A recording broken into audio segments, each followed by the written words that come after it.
मुद्दा लोगों का यहाँ पर है सुरजापुरी आरक्षण। हाँ, वादा करना पड़ेगा पब्लिक के सामने। सुरजापुरी आरक्षण हमारे इस इलाके के लिए, स्पेशली किशनगंज के लिए बहुत जरूरी है। लोकसभा चुनाव के मद्देनजर किशनगंज के युवा उठाने लगे हैं सुरजापुरी आरक्षण की मांग। कोचाधामन के सोनथा के युवाओं ने अपने चुनावी मुद्दों में प्राथमिक रूप से सुरजापुरी आरक्षण को अपना मुद्दा बनाया है।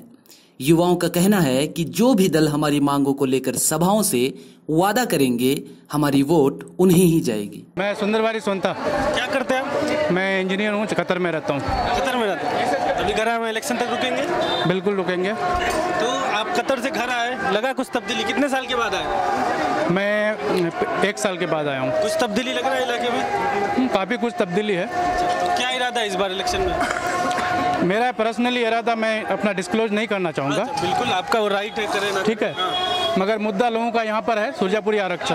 आरक्षण का मुद्दा है? बिल्कुल। अच्छा। हमारे जैसे यंग जनरेशन, जैसे हमारे दोस्त लोग हैं, जो हमें सुरजापुरी आरक्षण दिलवाएगा हम उसको वोट करेंगे। किसी से बात की है इस सिलसिले में आपने? बिल्कुल। किस से बात की? कई सारे लोगों से, इससे पहले भी मौलाना साहब से बात हो चुकी नहीं, अभी जो उम्मीदवार है उन लोगों से किसी से बात की है? कोई मुलाकात करने नहीं आया अब तक।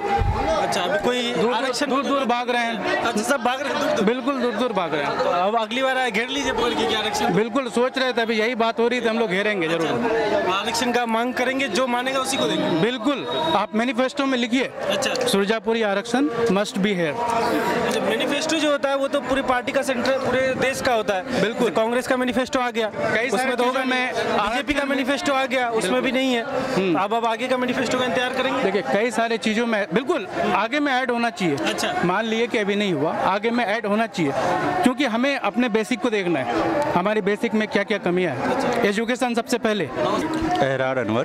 बताइए किन मुद्दों पे आप वोट देंगे इस बार? मुद्दा तो मेरा यही रहेगा, फर्स्ट एजेंडा यही है कि सुरजापुरी आरक्षित होना चाहिए। अच्छा। ठीक है, मेरा यहाँ का प्रतिनिधि जो भी आता है ऐसे बोल के जाता है, एक बार मुख जीते थे, 3 बार में हारे गई। यहाँ का आम जनता भी इसी में दुविधा में रहते हैं। 5 बार उठले, मी 1 बार हारे गई, आप इडा बार जीते थे, इडा बार फलना जनाक जीते थे, ठीक से वह कुछ काम करे थे। तो ये सब अब चलने वाला नहीं है। फर्स्ट एजेंडा ये रहेगा, सुरजापुरी आरक्षित मिलना चाहिए। मेरा यहाँ पहले विधायक था श्री तस्लीमुद्दीन, वो कुलैया को अपना आरक्षित दिलाया। बहुत सारे पोस्ट में, अच्छे पोस्ट में गए। हम लोग सुरजापुरी लोग, हम लोग जनरल में आते हैं, जिनका कहीं भी काफ़ी हम लोग एजुकेटेड हैं, यहाँ का पढ़ते हैं, हम लोग इंटर करते हैं, बीटेक करते हैं, बीएससी करते हैं, ग्रेजुएट लेवल तक गार्जियन लोग पढ़ाते हैं काफ़ी खर्च करके। लेकिन जब हम लोग फॉर्म फिलअप करते हैं तो आरक्षित सीट जो है वो रिजर्व रहता है। जनरल कोटा में हम लोग सिलेक्ट ही नहीं हो पाते हैं और हम लोग बेरोजगार हो जाते हैं। और सिविल इंजीनियरिंग करके इतना रुपया खर्च करके गार्जियन का सोनता हाट जैसे मार्केट में घूम रहे हैं। इंजीनियरिंग के सिविल इंजीनियर। अभी क्या करते हैं? अभी कुछ नहीं, अभी बेरोजगार हैं, ये समझिए आप बेरोजगार। आपको लगता है आरक्षण इसका समाधान? आरक्षण ही समाधान है, क्योंकि हर कोटे में आरक्षण है। आप ले लीजिए, हरियाणा में ले लीजिए, राजस्थान में ले लीजिए, दिल्ली में ले लीजिए, बिहार में ले लीजिए। सिर्फ सुरजापुरी एक ऐसी कौम है जिसमें ना आरक्षित है ना कुछ भी है। इसमें क्या है, आते हैं कैंडिडेट, बहुत सारे कैंडिडेट आते हैं, ठीक है, एक बार जीते थे, कुछ अगला बार करबे।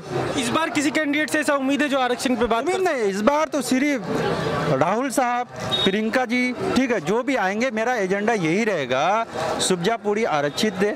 अवैसी साहब भी आएंगे, अकबरुद्दीन साहब भी आएंगे, जो भी आएंगे एजेंडा हम लोग सामने रखेंगे। हाँ, वो लोग जब स्पीच या भाषण जो भी देंगे 1000 दर्शक के सामने में, तो उनको स्पीच में ये चीज़ बोलना पड़ेगा कि मेरी पार्टी से अगर आप श्री अख्तरुल साहब अगर वो जीत गए तो ये चीज़ आपको करना पड़ेगा। हाँ, वादा करना पड़ेगा पब्लिक के सामने, ना कि 2-4 लड़कों गया उसके सामने कर दिया, ऐसा नहीं है। पब्लिक के सामने। मोहम्मद बाबर आलम। तो ये सुरजापुरी आरक्षण की बात हो रही है, आपके दोस्त ही होंगे लोग, तो आप इसका समर्थन में, आपको लगता है कि नेताओं से ये आश्वासन लेना चाहिए इस बार? बिल्कुल लेना चाहिए। हर आदमी का अपना काम करने का तरीका होता है, उनको अपने काम को रखना चाहिए लोगों के बीच। सुरजापुरी आरक्षण हमारे इस इलाके के लिए, स्पेशली किशनगंज के लिए बहुत ज़रूरी है। सुरजापुरियों को आरक्षण मिलना चाहिए। सत्ता बदल जाता है, रहनुमा बदल जाते हैं, जो नहीं बदलते वो है सिर्फ वादे। अब देखने वाली बात यह होगी कि पिछले 1 दशक से जिन मांगों को लेकर अलग अलग तरीके से आवाजें उठते रही है, अब कौन सुनता है।